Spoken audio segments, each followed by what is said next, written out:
aqui, assim, tão privilegiado, tão honrado de poder, nessa manhã, compartilhar a mensagem da palavra de Deus com vocês. E eu, assim, de verdade, eu estou, assim, emocionado, porque é a primeira vez que eu ministro num culto de Dia das Mães, né? E eu fiquei tão honrado, falei, meu Deus, e que responsabilidade também, né? De poder, nesse dia tão especial, ter essa missão aqui de compartilhar a palavra de Deus. Mas a verdade é que a honra e o privilégio é muito maior do que o desafio e a missão de poder falar a palavra, né? Porque é muito precioso poder servir a essa casa, poder servir a sua vida, poder servir as mães aqui nessa manhã com a palavra de Deus, e poder servir também, né, a nossa liderança, que eu tanto amo e agradeço pela oportunidade. Vocês sabem que os nossos pastores estão retornando de viagem hoje, né? Chegaram, pastor Lucas? Daqui a pouco estão chegando, glória ao Senhor Jesus pela vida deles, estavam em um período de férias, de descanso, e nós estamos felizes pela vida deles, e estou aqui tão feliz também de poder falar essa palavra aqui com vocês, tá? Hoje eu quero falar com vocês sobre o caminho da transformação. Fale comigo, o caminho da transformação. Isso, é uma jornada, né, uma estrada, e eu quero trazer para vocês um pouco dessa mensagem, né, desse trajeto que nós já estamos vivendo, amém? Você pode fazer assim, um sinal de fé, eu já estou vivendo a transformação. Isso, você já está vivendo a transformação, desde o dia que você conheceu Jesus, desde o dia que você entregou a sua vida a Ele, você começou a viver a transformação, você começou a viver, sabe, na verdade, quando você entrou aqui nessa manhã, quando você colocou seus pés aqui dentro desse lugar, mas por que dentro desse lugar? Porque esse lugar está consagrado a Jesus, amém? As nossas vidas estão consagradas a Jesus, então quando você entrou nesse lugar, eu tenho que te dizer, começou uma obra de transformação. Diga bem forte, transformação. Começou. A transformação do Senhor Jesus começou na minha vida quando eu tinha 17 anos. Já faz mais de 20. Para você que está curioso, saber minha idade, faz quase 24. Pronto, entreguei.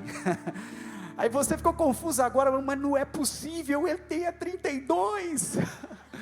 Eu sei que você está pensando isso, mas olha, a transformação começou na minha vida aos 17 anos de idade, quando eu tive a oportunidade de ouvir o Evangelho de Jesus pela primeira vez, ministrado por um homem que eu tanto amo, tanto admiro, e esta palavra, gente, quando ela chegou na minha vida, eu confesso para vocês, eu já estava vivendo caminhos perigosos, eu já estava andando por estradas perigosas, sabe, já era um jovem de 17 anos, assim, um pouco, como posso dizer, talvez perturbado mesmo, porque tantas coisas ruins estavam no meu coração naquele tempo, tantas coisas ruins, tantos caminhos ruins no meu coração, tantos pensamentos ruins. Quando eu olhava para o passado, eu olhava para os meus antepassados, para os meus familiares, para os meus avós, eu não conseguia ter uma expectativa, porque eram ciclos ruins, e sabe o que me assustava? É que essa realidade do passado, de uma história ruim, de uma história de muitas vezes miséria, de dor, de uma história, sabe, de violência, de uma história de agressão, de uma história de vícios, esta história estava se tornando a minha história. Com apenas 17 anos, isso já era, boa parte desse ciclo, já estava me alcançando, já estava sendo uma realidade na minha vida. Me parece que as coisas, elas vão se repetindo, de geração em geração, as coisas vão se repetindo, elas vão se multiplicando, e elas já estavam me alcançando. Só que o que acontece é que num dia especial, naquele tempo, nos meus 17 anos, alguém chegou em minha vida, esse alguém chamado Jesus Cristo, Ele me alcançou, Ele tocou o meu coração, Ele abriu os meus olhos, Ele quebrou prisões, correntes que me amarravam, e Ele me libertou, aleluia, Ele me salvou, sabe, e talvez seja a sua história aqui nessa manhã. Quando você olha para o seu passado, quando talvez alguns aqui podem sentir o mesmo que eu senti, talvez até muitos de nós, quando você olha para os seus antepassados, para aqueles que vieram antes de você, e você vê tantas coisas ruins, você observa e fala, não, eu não quero isso para mim, eu não quero. Talvez você vai ver famílias destruídas, talvez você vai ver alcoolismo, talvez você vai ver, miséria mesmo, talvez você vai ver pessoas que não conheceram a Deus, que não temeram a Deus, e você não quer isso para você, você não quer isso para os seus filhos, mas a verdade é que se nós não entendemos Jesus, o caminho da transformação, se nós não compreendemos isso, essas coisas sorrateiramente, sucintamente, elas vão entrando na nossa vida, elas vão se estabelecendo na nossa vida. Mas eu quero declarar em nome de Jesus aqui sobre a sua vida, eu quero declarar profeticamente, atenção, sobre a sua vida, em nome de Jesus, que através da sua vida, Deus vai transformar as gerações que virão, amém? Deus vai transformar as gerações que virão, o Senhor vai transformar as gerações.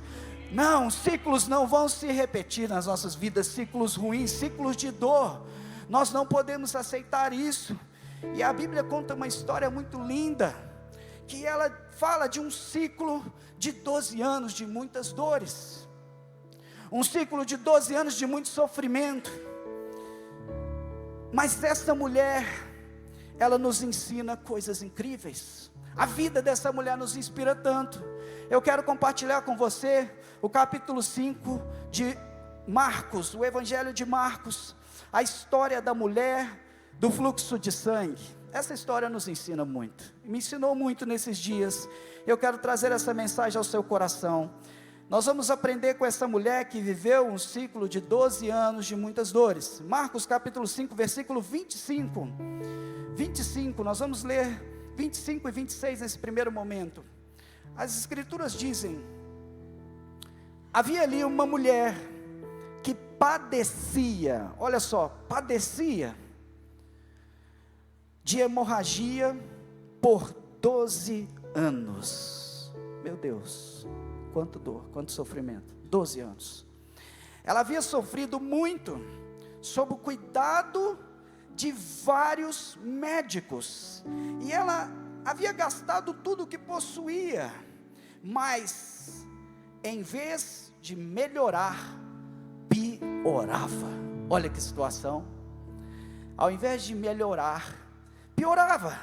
Então você imagina isso, tudo que essa mulher fazia, para resolver o seu problema, em busca da sua cura, em busca de ser sarada, tudo que ela fazia, ela procurava os médicos, talvez algum vizinho, algum amigo, é muito comum isso, você está com um problema, você pergunta, você me indica um médico que trata isso? Ela fala, olha, eu conheço um excelente médico, eu conheço um especialista.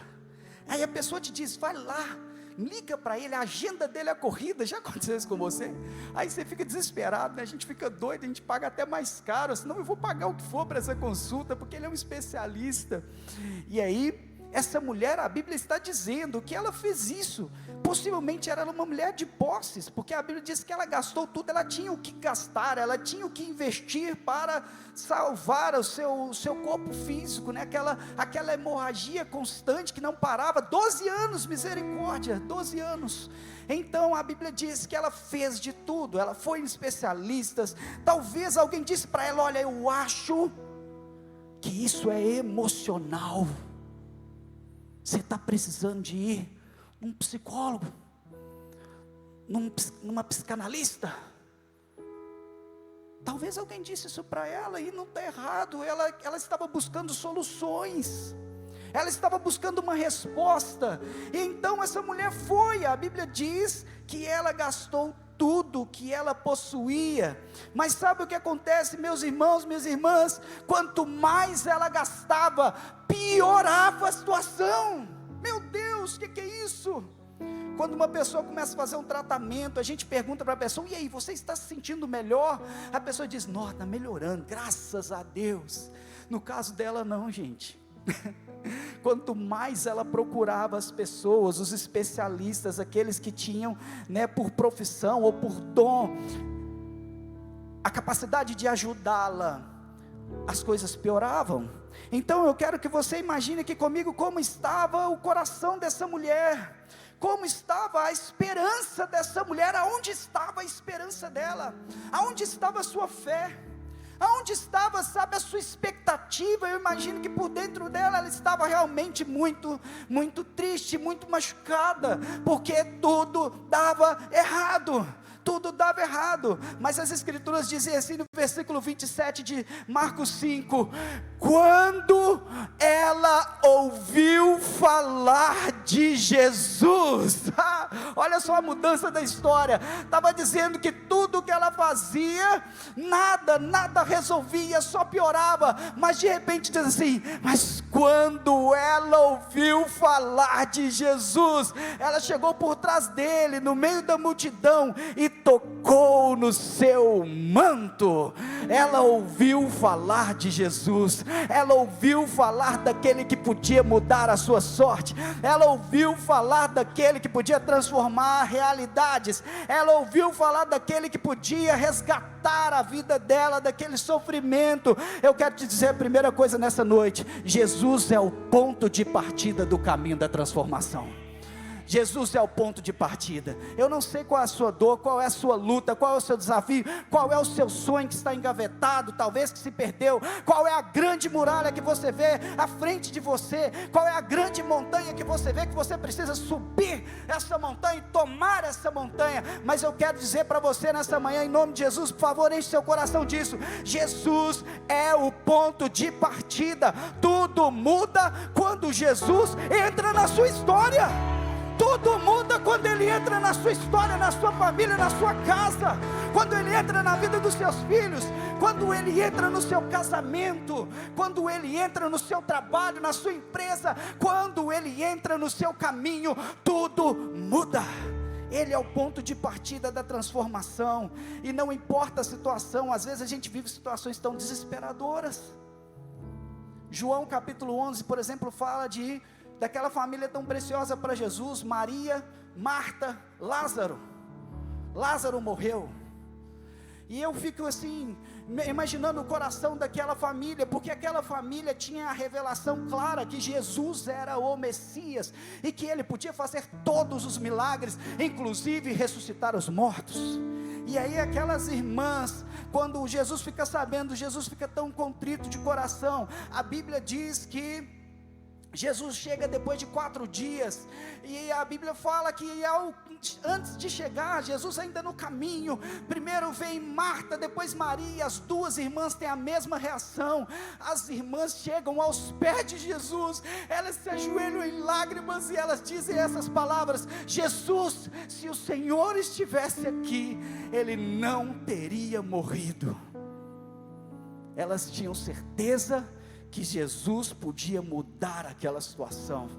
Elas tinham certeza que Jesus podia curar Lázaro antes de Lázaro chegar à morte. Havia uma convicção de fé dentro daquelas irmãs, no coração delas. Sabe, eu quero te dizer, sabe, que não importa a sua história. Não importa a sua história. Nossa, mas a minha história é muito triste. A minha história, se eu te contar, tem um ditado, né? Te contar a história no bar, debaixo do pé de alguma coisa, eu não lembro. De Amora, você chora. Então, você pode falar assim, sabe? Responder dessa forma. Quanto sofrimento, sabe, gente? Aquela mulher carregava, gente, pensa só. Não são 12 dias, nem 12 semanas, nem 12 meses. São 12 anos. É muito tempo de dor. Você imagina aquela família que conhecia Jesus, as irmãs de Lázaro desesperadas ali, se Jesus tivesse chegado, se Jesus estivesse aqui, sabe? Mas como está escrito no versículo 27 de Marcos 5, quando ela ouviu falar de Jesus, por favor diga, quando ela ouviu falar de Jesus, diga isso. Sabe, eu quero te dizer uma coisa aqui nessa manhã, em nome de Jesus. Tem alguém que eu preciso falar para você, eu preciso falar para você dele. eu preciso falar para você de alguém, eu preciso te contar sobre alguém, eu preciso te contar, eu estou aqui nessa manhã em nome de Jesus, no temor de Deus, para te falar sobre alguém. Eu estou aqui nessa manhã, ei, olha para mim, olha aqui, eu estou aqui nessa manhã para te contar sobre alguém. Você precisa ouvir sobre alguém, você precisa ouvir falar de Jesus, e colocar tudo diante dele, porque ele transforma histórias, ele muda realidades. Está escrito ali na parede da nossa casa aqui, nós somos transformados pelo amor que transforma o mundo. É o amor de Jesus, é o amor, ele muda. Então Jesus mudou a história da família de Lázaro, Jesus mudou a história dessa mulher que estava há 12 anos sofrendo. Mas sabe, meus irmãos, nesse caminho, nós não podemos esquecer de uma coisa: é preciso perseverar, é preciso perseverar. Às vezes a transformação ela não vai acontecer instantaneamente, ela não vai acontecer de repente. Sabe aquela coisa que parece de repente para nós? Aliás, de repente para Deus, né? De repente Deus fez. Às vezes o de repente de Deus são muitos anos de sofrimento para a nossa vida. Mas a gente precisa aprender a perseverar nesse caminho. A gente não pode parar, sabe, diante de algumas situações, a gente não pode desistir. Olha só o que o apóstolo Tiago diz no capítulo 1, versículos 2 a 4, ele diz: meus irmãos, considerem motivo de grande alegria o fato de passarem por diversas provações. Olha só, pois vocês sabem que a prova da sua fé, atenção, a prova da sua fé produz perseverança, e a perseverança deve ter ação completa, a fim de que vocês sejam maduros e íntegros, sem que lhes falte coisa alguma. Meu Deus, olha, Deus está trazendo para o meu coração muito forte através dessa mensagem, que quando nós perseveramos diante de uma situação difícil, quando nós perseveramos diante de um problema, diante de uma luta, diante de um sonho, diante de um objetivo que a gente quer pegar, conquistar, quando nós nos posicionamos no lugar chamado perseverança, esta perseverança, ela age completamente, ela age fora de nós, ela age do lado de fora, e ela também age do lado de dentro, ela age dentro de nós, sabe, e ela vai, se você perseverar e não parar, ela vai te levar ao ponto onde não lhe faltará nada, como está dizendo aqui, através do apóstolo Tiago. A palavra de Deus, ela fala isso para nós, sobre uma perseverança que nos leva a um processo de integralidade diante de Deus, de sermos transformados, até chegar à maturidade. Então, diante das provas, meus irmãos, muitas vezes nós colocamos as provas diante de Deus, nós colocamos as nossas dores diante de Deus, nós colocamos nossas lutas diante de Deus, e a gente pede: Senhor, muda, transforma essa realidade, muda a minha família. Mas eu quero te dizer em nome de Jesus, Deus não quer mudar apenas a circunstância, Ele também quer mudar Ele quer mudar você, Ele quer nos mudar, Ele quer nos tocar e nos transformar. Deus muda sim as circunstâncias, mas também Deus trata o nosso caráter. Deus muda sim as circunstâncias, Ele derruba muralhas, Ele derruba gigantes, Ele abre portas, aleluia, glória a Deus. Ele abre portas, Ele abre caminhos, mas Ele também te fortalece nas suas fraquezas. Em processos assim, Deus cuida, Deus trata também fraquezas que temos. E é por isso que precisamos perseverar, é por isso que precisamos caminhar e não desistir. E sabe uma coisa que eu tenho aprendido, queridos? Deus não é Deus de processos inacabados. Pega isso. Deus não é Deus de processos inacabados. Deus não começa uma obra e Ele não é aquele Deus que não termina. Sabe, Deus não é um Deus que começa algo na sua vida e não termina. Deus não é um Deus que começa a transformação de uma casa e não termina. Ele é poderoso para fazer infinitamente mais do que podemos pedir ou pensar, segundo o seu poder que opera em nós. ele não começa uma obra, no meio do caminho ele desanima, desiste, fala: isso aqui não vai dar certo, esse cara não vai dar certo, essa mulher não vai dar certo, ela é briguenta, essa mulher é confusa, essa mulher, meu Deus do céu, misericórdia, essa mãe que não está cuidando dos seus filhos, isso não vai dar certo. Não, se Jesus chegou na sua vida, ele vai completar a sua obra, ele vai completar, ele precisa completar, ele é Deus, ele não é um Deus de processos inacabados. E a gente precisa entender que tempo, muitas vezes a gente fala assim: não, o tempo vai melhorar essa situação, vai passar com o tempo. Você já escutou a frase, vai passar com o tempo?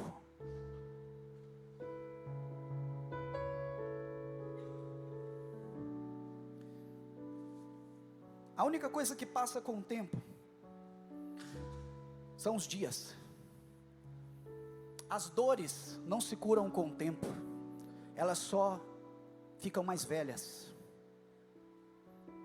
É isso que acontece. As feridas não se curam com o tempo, elas apenas envelhecem. E nós precisamos entender que quando o Espírito Santo nos chama para uma obra, Ele, em algum momento, Ele vai completar essa obra, mas precisamos perseverar. Precisamos perseverar. Se há uma dor, se há uma desavença, quantas famílias estão travadas em desavenças? Tem filhos que não conversam com seus pais, e tem pais que não conversam com os filhos, tem irmãos que não se conversam, desavenças familiares. Quantas pessoas estão bloqueadas por falta de um perdão? Quantas pessoas estão bloqueadas porque foram decepcionadas? Quantas pessoas estão bloqueadas porque não conseguiram alcançar o objetivo e se frustraram? Quantas pessoas estão amarguradas por causa de uma traição, sabe, de uma decepção? Quantas pessoas deixaram seus sonhos porque não conseguiram alcançar uma determinada etapa, sabe? Mas quando nós perseveramos, pega isso por favor essa manhã, quando nós perseveramos, Deus age completamente, até que não nos falte nada. Não vai te faltar nada nesse processo. Hebreus 10, versículo 35, Hebreus 10, 35, por isso, não abram mão da confiança que vocês têm, ela será ricamente recompensada. Olha só, 36, vocês precisam o que, gente? Vocês precisam, vamos lá, vocês precisam perseverar, de modo que, quando tiverem feito a vontade de Deus, recebam o que Ele prometeu. Aleluia. Recebam o que Ele prometeu. Nós precisamos, sabe, meus irmãos, aprender a perseverar quando o resultado não acontece. Mas não está dando resultado. Eu já fiz várias iniciativas, eu já fiz várias, sabe, eu já movimentei plano de ação, tudo. Eu aqui pensando com a minha cabeça de administração, PDCA, olha. Já fiz isso, eu já fiz tudo, eu já fiz todos os processos, mas se o resultado não veio, não importa, eu não posso parar de perseverar, eu não posso, sabe, nós precisamos perseverar quando as leis naturais são contrariadas. Nossa, mas tudo apontava para dar certo e deu errado, não importa, eu preciso perseverar. Nós precisamos perseverar, meus irmãos, quando o diagnóstico é incerto. Às vezes você não tem o diagnóstico da situação, você não sabe explicar a situação, o médico não sabe explicar a situação, ninguém consegue te explicar, mas eu quero te dizer em nome de Jesus, persevera, não pare, mesmo que o diagnóstico seja incerto, seja até mesmo falso, persevere. Nós precisamos perseverar, mesmo quando as circunstâncias, elas nos contrariam. Sabe quando a circunstância fica dizendo para você que não vai dar certo? Não sei se você já passou por isso, eu imagino que talvez todos aqui, a maioria certamente, quando a circunstância ela fica cutucando você, dizendo: para, desiste, para, você não vai conseguir, não vai dar certo, eu quero te dizer, se você tem convicção que o Messias está presente na sua vida, que Jesus Cristo está no controle dessa história, que Jesus Cristo entrou nessa história, se você tem o sim de Deus, você precisa perseverar, até que a obra seja completa. E essa mulher, ela viveu algo, que Deus foi falando assim no meu coração, sobre o ciclo da fé. ciclo da fé, que nós precisamos, sabe, permitir que dentro de nós haja um movimento de fé, porque a perseverança, na verdade, ela é alimentada pela fé. Nessa estrada, sabe, quando eu entendo Jesus é o ponto de partida, eu preciso perseverar, o que vai alimentar a minha perseverança é a verdadeira fé. Olha só, primeiro, pela legislação, qual era o contexto dessa mulher, do fluxo de sangue? Não precisa projetar a mídia, eu vou só trazer a referência para vocês. Em Levítico capítulo 15, a Bíblia tem ali uma regra de convivência, uma regra social, para as pessoas com fluxo de sangue contínuo.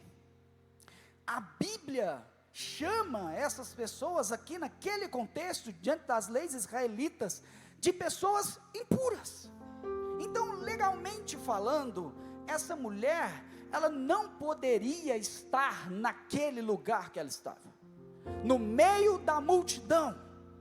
Ela não poderia estar, ela estava quebrando uma lei, ela estava, de certa forma, assim, cometendo um ato de imprudência, porque eles entendiam, eles não sabiam entender, assim, certamente qual era o que produzia aquela enfermidade. Então, eles, olha, isola ela, porque a gente não sabe, pode contaminar todo mundo, não tinha esse conhecimento da ciência tão detalhado como temos hoje. Então, aquela mulher naquele momento, gente, até as roupas de cama dela era considerada impura.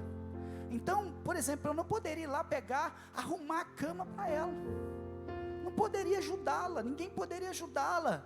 As roupas de cama, as roupas que ela usava, onde ela colocava a mão, era considerado impuro. E qual é o impacto disso quando a gente pensa em uma sociedade? Você imagina, ninguém queria se associar a essa mulher, ninguém queria ser amigo dessa mulher, ninguém queria tomar café, almoçar com essa mulher. Não, porque ela era impura.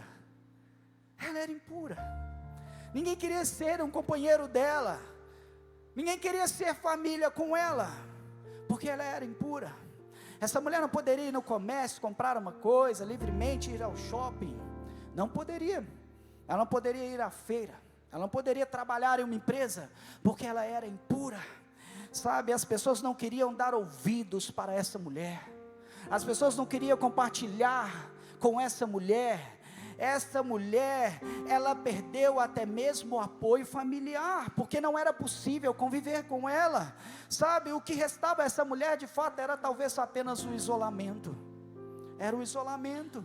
Era o único lugar que a aceitava. Olha, ela não era aceita nos lugares de convivência, ela não era aceita nas festas, ela não era aceita nos casamentos, ela não era aceita na sinagoga, no lugar de cultuar a Deus. Ela não era aceita numa casa como essa, naquele contexto. Só tinha um lugar que aceitava essa mulher: o lugar da solidão. Era o único lugar. Era o único lugar que aceitava essa mulher. Mas a Bíblia diz, como já lemos aqui, que ela ouviu falar de Jesus. Meu Deus, ela estava procurando uma resposta. Alguém falou com ela que existia um homem chamado Jesus. E sabe o que eu imagino que aconteceu com aquela mulher quando ela ouviu falar de Jesus? Ela ficou possuída de fé, ela foi tomada por um espírito de fé. E a Bíblia diz, em Marcos capítulo 5, 28, porque ela pensava, olha só, ela pensava, se eu apenas tocar no seu manto, eu serei curada. A Bíblia diz em Mateus 9, 21, pois ela dizia a si mesma, se eu tão somente tocar em seu manto, eu ficarei curada. Então ela começa a pensar, ela começa a declarar, e em seguida o que ela faz? Ela age, ela dá um passo de fé, ela vai até Jesus, ela vai até aquela multidão, sabe, eu imagino essa cena, gente, meu Deus, eu imagino essa cena, as pessoas, talvez alguns reconhecerem, nossa, é ela, é suja, é imunda, é ela, e as pessoas vão, sabe, talvez ali, sabe, empurrando, e correndo, e se protegendo, mas aquela mulher vai, a Bíblia diz que ela chega por trás de Jesus, porque ela não tinha condições de chegar à frente, porque alguns ali que estavam paparicando Jesus, iam impedi-la, mas ela chega por trás e ela toca no manto de Jesus, e quando ela toca no manto de Jesus, possuída de fé, completamente tomada por um espírito de convicção, que Jesus podia tocar a sua vida, ela é instantaneamente curada, ela é curada, ela foi curada naquele momento. Sabe o que eu quero dizer para você, o que é ser possuído de fé?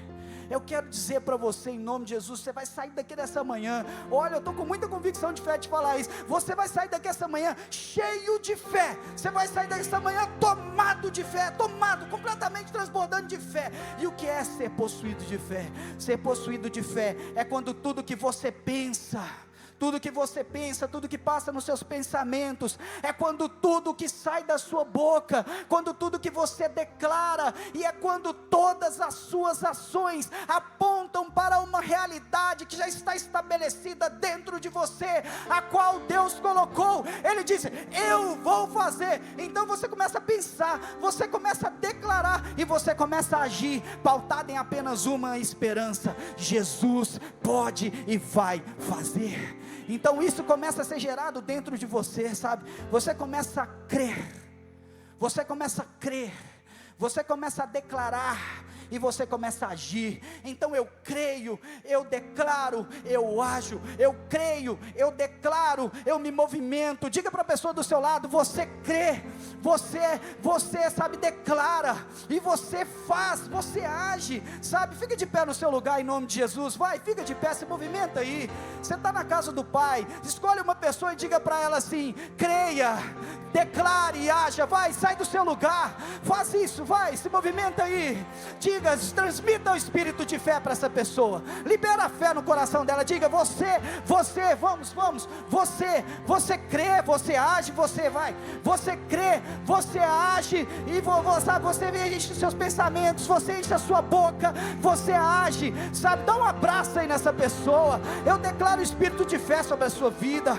Isso, aleluia, aleluia. Pode se assentar de volta no seu lugar.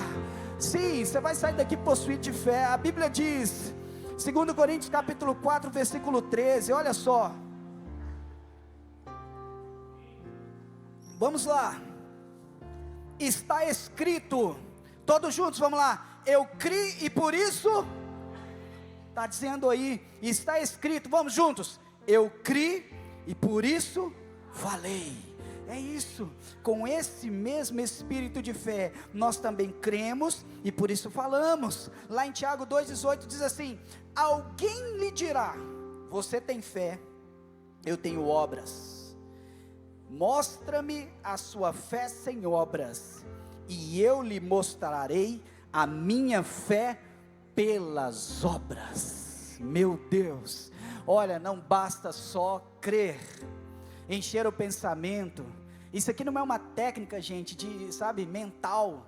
Não é uma técnica emocional, é uma realidade de fé. Eu vou crer, eu vou encher a minha mente dos pensamentos de Deus, sim. Eu vou encher a minha mente da verdade da palavra, sim, mas eu também vou declarar. Sabe quando você começa a falar diante da situação coisas negativas? Não, isso não pode fazer parte do seu dia a dia, meu irmão, minha irmã. Você está diante de uma luta, será que eu consigo? Será que eu vou conseguir? Será que vai dar certo? Não é será, vai dar certo. Você precisa ser positivo no sentido de declarar, porque você crê, mas sobretudo, você precisa agir, você precisa tomar decisões, você precisa dar passos, você precisa estabelecer alvos, estabelecer metas, estabelecer objetivos e ir atrás desses objetivos, e ainda que eles tenham um custo, ainda que você corra o risco de ser reprimido, de ser humilhado, de ser incompreendido, como aquela mulher foi, não importa, você estabeleceu uma verdade, uma convicção de fé em Jesus, que Ele pode fazer, então você tem que caminhar, você não pode parar. Você precisa ir, porque a fé, a verdadeira fé, é uma fé que é manifesta por obras, E agora, lamentavelmente, eu tenho que te dizer que eu vou partir para o final dessa mensagem.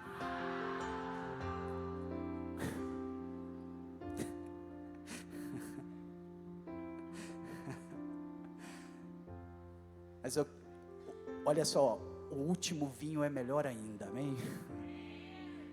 Olha só, último ponto dessa mensagem: decida por uma vida de adoração, até que a sua história seja totalmente transformada.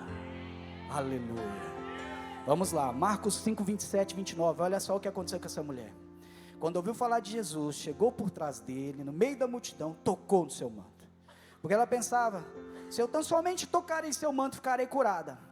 Versículo 29, imediatamente, a hemorragia cessou, e ela percebeu no seu corpo, que estava livre do sofrimento.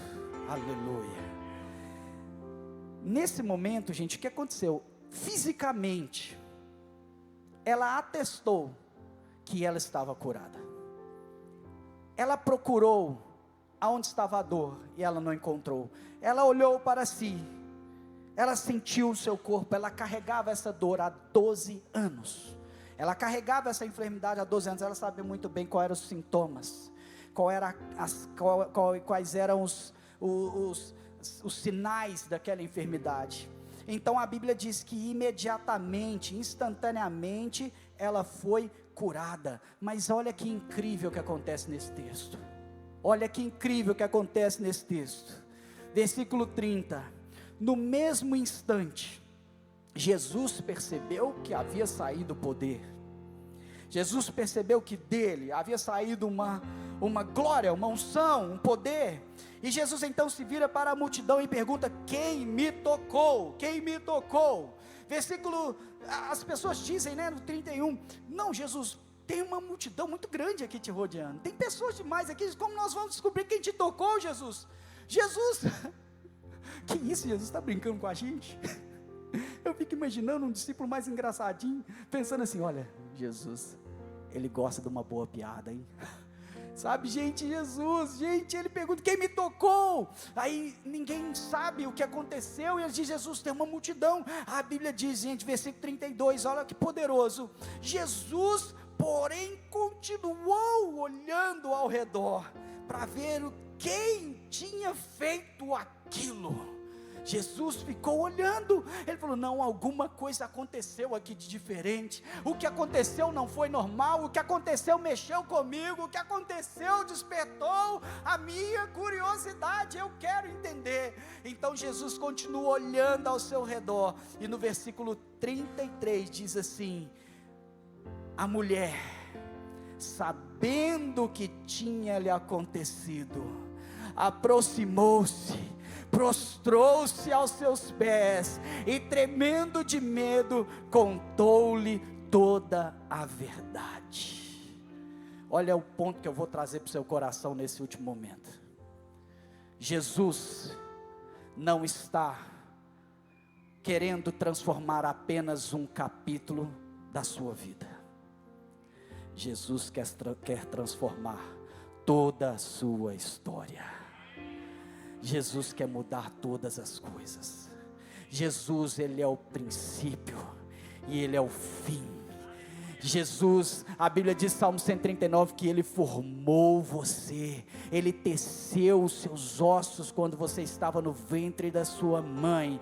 A Bíblia diz que ele escreveu os seus dias antes mesmo deles existirem. Ele conhece o seu passado, ele conhece o seu presente, e ele já conhece o seu futuro. Então ele está procurando você, ele está procurando o seu coração, porque porque Ele quer agir completamente na sua vida. Ele é o Deus que muda histórias. Sabe o que eu creio, gente? Eu creio de verdade nessa manhã que Deus já tem tudo preparado nas mãos dEle. Sabe, quando Ele abre as mãos, Ele olha para você, Ele vê a sua cura, Ele vê a sua vitória, Ele vê a salvação da sua família, Ele vê os seus sonhos restaurados, Ele vê o seu chamado nas mãos dEle, pronto. Mas sabe talvez o que nos falta nessa manhã? O que essa mulher fez? Se aproximar dEle, se prostrar aos seus pés e contar a Ele toda a verdade.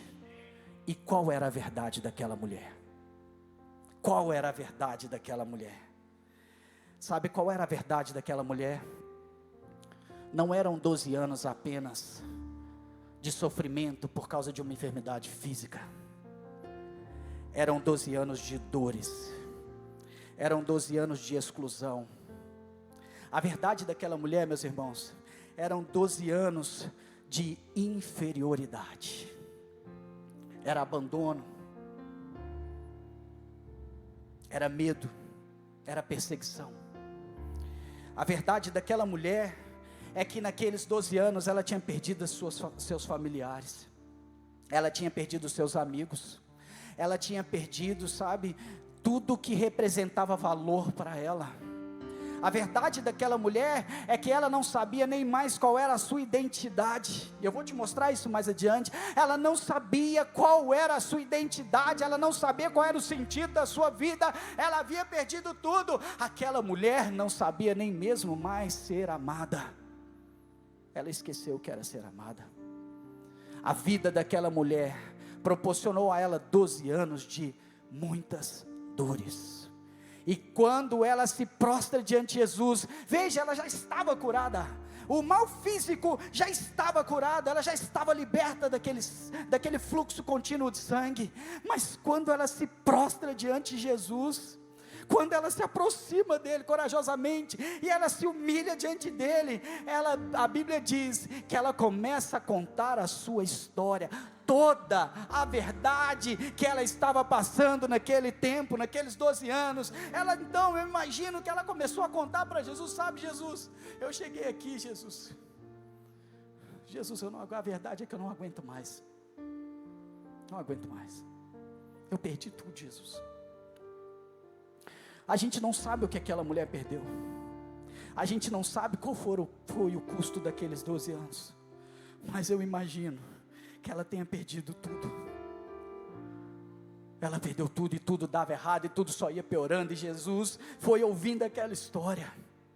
E no versículo 34, as escrituras dizem: então Jesus lhe disse, olha a primeira palavra de Jesus: filha. Filha. Quantos anos será que aquela mulher não era chamada de filha? Filha. Jesus diz: filha, a sua fé curou você. Vá em paz e fique livre do seu sofrimento. Jesus já havia curado instantaneamente o fluxo de sangue contínuo. Mas Jesus viu dor, Jesus viu sofrimento, Jesus viu abandono, Jesus viu exclusão, Jesus viu indignidade. Então a Bíblia diz que Jesus coloca as mãos sobre ela e diz: fique livre de todo o seu sofrimento. Deixa eu te dizer em nome de Jesus nessa manhã, Jesus não quer apenas remover uma enfermidade física da sua vida.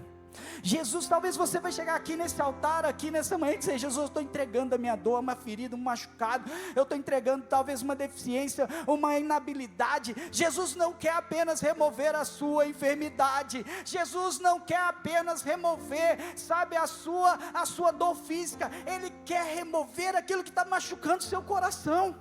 Ele quer remover aquilo que te traz condenação também. Ele quer remover aquilo que te envergonha. Ele quer remover aquilo que te torna, sabe, muitas vezes indigno, aparentemente indigno ou inferior, menor. Ele quer remover isso. Jesus não quer apenas remover coisas das nossas vidas, Jesus também quer devolver coisas, quer restaurar coisas. Então Ele quer restaurar a sua dignidade, Ele quer restaurar, Ele quer te devolver a sua liberdade, porque Ele te criou para ser filho e filha livre. Ele quer devolver isso a você. Jesus quer devolver a nossa esperança, Jesus quer devolver a nossa alegria, sabe, meus irmãos, Jesus quer devolver aquele lugar que a gente sente parte dele. Essa mulher já não se sentia parte mais, e Jesus devolveu a ela o senso de pertencimento. Jesus quer devolver a você o propósito que ele te chamou. No dia que ele te chamou, ele te deu um propósito. Talvez se perdeu, ele quer devolver a você o propósito. E deixa eu te dizer mais,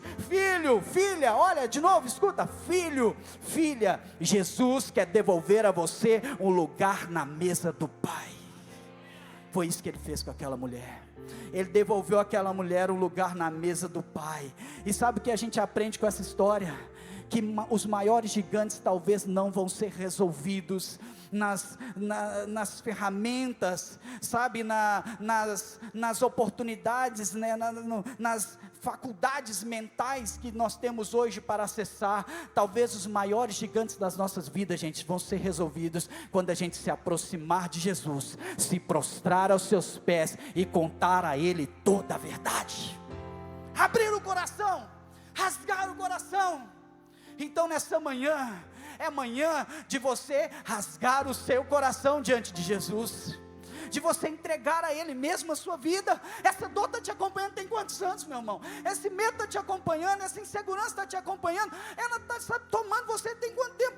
Não importa, eu preciso nessa manhã, junto com você aqui, me aproximar de Jesus, me prostrar aos seus pés e contar a Ele toda a verdade, contar a Ele a realidade, contar a Ele aquilo que tem me atrapalhado, me prejudicado, porque eu sei que Ele é o Deus que transforma histórias. Feche os seus olhos nesse momento. Feche os seus olhos nesse momento. Talvez Ele está dizendo no seu coração: meu filho, minha filha, eu chamo você nessa manhã. Eu quero te convidar. Eu quero que você se aproxime de mim. Eu preciso nessa manhã que você se aproxime de mim. Eu preciso nessa manhã que você confie em mim. Eu preciso nessa manhã que você entregue as chaves do seu coração a mim. Eu preciso nessa manhã que você me permita acessar o seu coração. Talvez você esteja escutando a voz de Jesus dizendo: se aproxime de mim. Se aproxime, porque eu tenho cura para você. Eu tenho salvação, eu tenho restauração para você. E eu quero te dizer, agora pode abrir os seus olhos e olhar para mim e ficar de pé no seu lugar. Eu preciso te dizer em nome de Jesus, que Ele está aqui. Ele está aqui.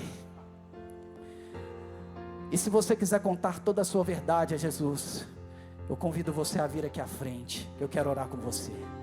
Se você quiser entregar os seus sonhos, sabe, coisas da sua vida que precisam ser tocadas por Ele, vem aqui à frente agora. Talvez você tenha uma realidade que só Ele pode transformar, que só Ele pode mudar. Ele é poderoso para isso. Então saia do seu lugar e dê o passo de fé. A palavra de Deus nos ensina a crer, nos ensina a declarar, e ela nos ensina a nos mover. Sabe, talvez hoje nessa manhã você quer algo sobrenatural de Deus na sua vida. Precisa sim, precisa de um toque de Deus, precisa que esse Jesus que tocou aquela mulher, esse Jesus que mudou a realidade da família de Lázaro, esse Jesus que começou a obra de transformação na minha e na sua vida, nós precisamos dele, e Ele é poderoso para fazer, Ele é poderoso para fazer. Feche os seus olhos e cante: Tu és poderoso. Feche os seus olhos e cante a Ele nesta manhã.